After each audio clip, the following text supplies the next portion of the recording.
We need to electrify the working class, electrify the British forgotten people, the neglected people. Let's give them a home. They have a political home. They have a home in the United Kingdom. Tommy Robinson fires back at Jim Davidson after explosive claims.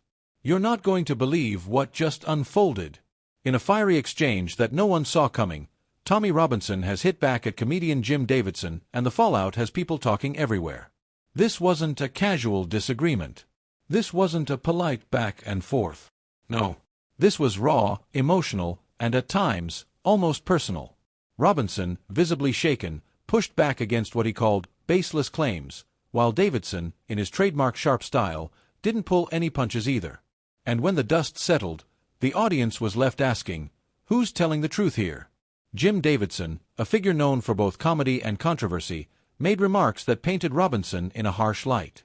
They weren't just jokes, they were pointed, stinging, and designed to question Robinson's character.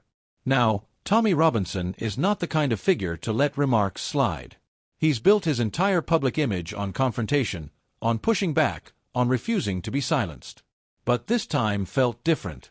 When Robinson fired back, you could hear the emotion in his voice. He wasn't laughing it off. He wasn't brushing it aside. He was saying loud and clear that enough was enough. In one moment, Robinson said something along the lines of, "I've been lied about, mocked, attacked. But when it comes from someone like Davidson, who knows the power of words, it cuts deeper." And that's what gripped people. This wasn't just a debate about politics. It was about dignity, reputation, identity. Now, here's the twist. The exchange didn't stay confined to the stage or the interview room. It exploded online. Within minutes, clips were circulating across X, Facebook, TikTok. One user wrote, "Robinson is finally showing the human side. You can see he's genuinely hurt." Another, however, wasn't buying it. "He's playing the victim card. Classic move. Don't be fooled." And that's the divide. Some saw Robinson's response as raw honesty. Others saw it as performance. But either way, it struck a chord. Behind the scenes, insiders are saying this clash could have lasting effects. One political analyst told a London outlet, "When figures like Davidson take shots at Robinson, it's not just comedy, it shapes public opinion." Robinson knows that, which is why his response was so emotional. Another insider, closer to Robinson's camp, reportedly said, "He's tired. He's fought battles in politics, in media, in the streets. When personal attacks come from entertainers, it feels like betrayal." That word betrayal keeps coming up. And it's powerful. Because when Robinson fights politicians, he expects it. When he fights the press, he expects it. But when it comes from someone outside that world, someone with a platform that reaches millions, the rules change. Let's pull back for a second. This is bigger than Robinson and Davidson. This is about the blurred line between politics and entertainment. About how comedians, influencers, and public figures now wield just as much if not more power than elected officials when it comes to shaping narratives. And when those worlds collide, the fallout is messy. Think about it. A politician can make a statement in Parliament, and it might get clipped for the evening news. But a comedian can drop a biting remark on stage, and within hours, it's a viral meme.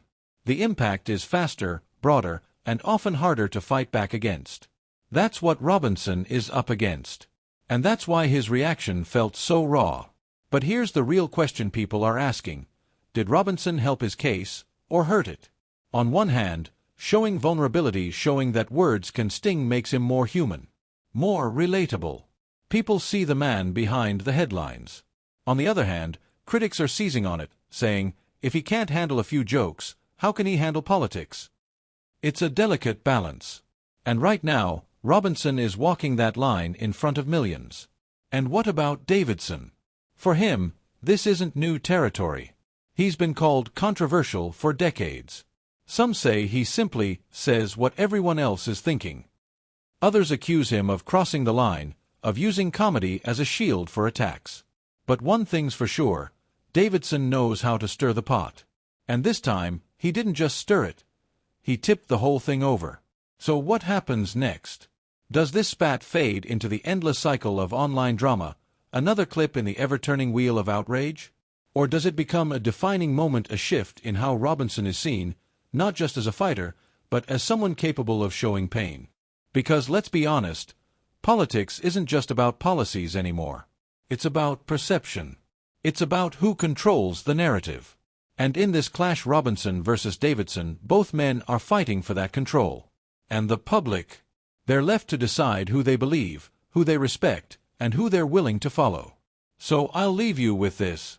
Is this the moment Tommy Robinson changes how the public sees him from relentless fighter to vulnerable human? Or will critics spin it as weakness, another misstep in a long line of controversies? Either way, this isn't the end of the story. If anything, it's just the beginning. Because once the cameras roll, once the clips go viral, once the debates ignite, there's no going back.